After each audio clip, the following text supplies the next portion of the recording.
2 months ago, Alex Edwards of Columbus Junction was a passenger in a vehicle when the driver apparently swerved to avoid hitting a deer. The driver was uninjured. 24-year-old Edwards was killed. But her spirit is alive as others step forward to celebrate her life. KWQC's Ashley Davis shows us how. It was just a lot of disbelief that somebody so great that I grew up with could be taken. May 7th, 2016 is a day many in Columbus Junction will never forget. It was and will be one of the worst days of my life, knowing that she won't ever be here again. As the town lost a sister, a daughter, a good friend, and a former teammate. It's a big impact on all of us. So it was one of the hardest things I've ever heard and have had to deal with, and she's missed by a lot of us. Alex Edwards was known for her bubbly personality, her contagious smile, her love for showing cattle, and her involvement in athletics. I remember going and watching her all the time. I didn't like always going, but I always knew we had to go about every weekend or something, you know. But it meant a lot to her.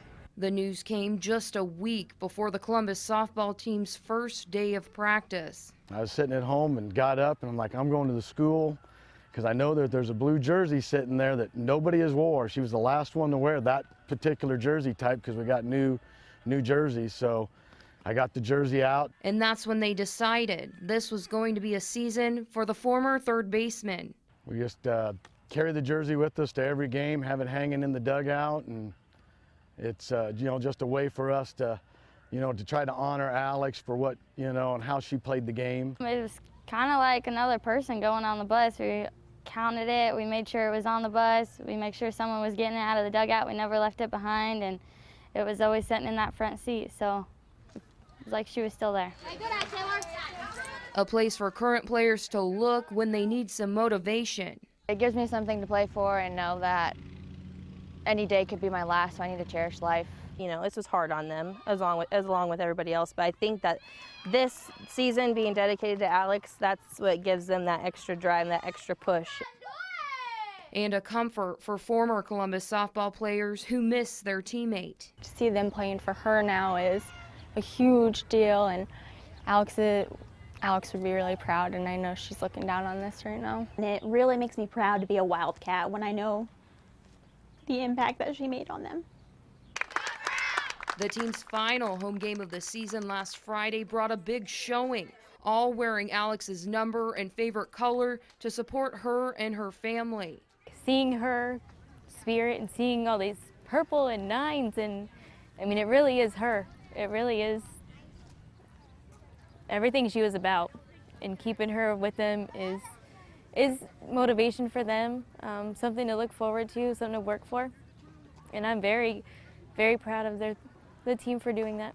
As they honored Alex's family by giving them something to hold on to. We would like to present the family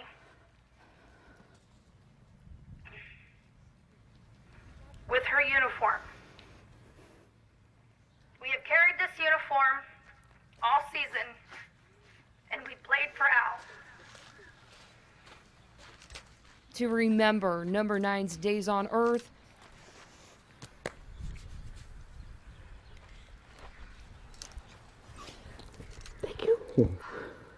and on the softball diamond.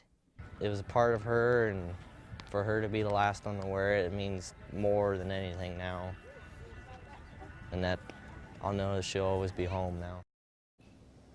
Ashley joins us now to talk about this emotional, very emotional story, and you have a real personal connection here. Tell us about that. Yeah, Alex and I grew up next door together. We were really good friends growing up. We played sports together. We showed at the fair together, and she was just a year older than me, and I always looked up to her for everything. She always did everything so successfully, and she always did it with a positive attitude. So, it's a hard hit to our community, but we're definitely going to miss her. She made a big impact, and number 9 is alive inside, right? Yeah, absolutely, yep. Ashley, thanks for sharing that story.